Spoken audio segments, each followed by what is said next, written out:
decided to kill myself. I think it's important someone understands why, so I'm making this video right before I blow my head off. The first time I remember it happening, I was 9.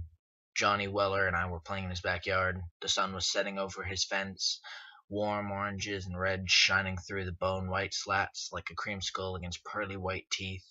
Johnny was the cowboy and I was the dirty redskin, stealing his horse. We ran around the swing set, him laughing and me whooping and threatening to scalp him.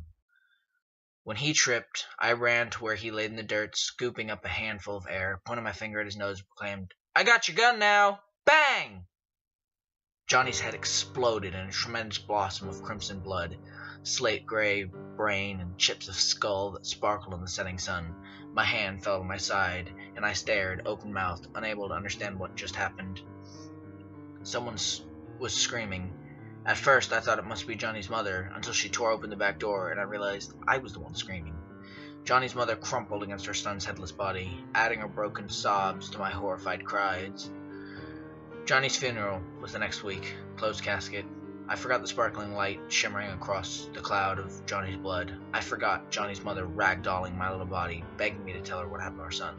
I forgot the sheriff telling my mother Johnny was hit by a falling bullet, one of 26 cases each year. I forgot my father's quiet talks with my mother about how they never found the round that splattered Johnny's smile across the grass. I adjusted. I coped. I forgot.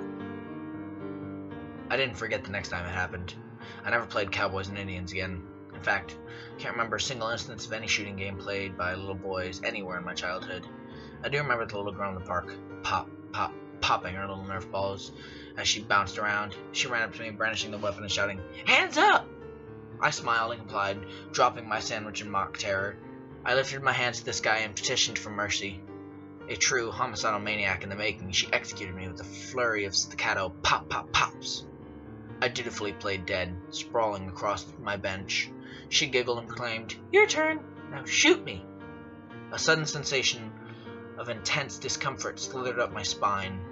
I thought of flowers, glittering crimson roses, wet with morning dew. She eyed me impatiently, apparently convinced she might have to nerf me once more to provoke a response. I lifted my finger weakly, pointed at her, and whispered, "Bang." This time I wasn't the one screaming, her mother cradling her baby's dismembered limbs, frantically clutching an arm, then a leg. I had pointed my finger at the little girl's belly button. The moment the word left my lips, she ruptured like a water balloon, filled with punch and soaking bits of crimson-colored fruit. Johnny Weller's decapitated body filled my vision, the slow red of sunset sliding down the front of his striped shirt. I ran. I can't do this anymore. I got angry at Laura yesterday and put my finger in her face to tell her off. I didn't even say it. I couldn't bring myself to sop my girlfriend's brains off the kitchen floor. I can't do this anymore. All I have to do is put my finger against my temple and say it. At least, I'll go out with a bang.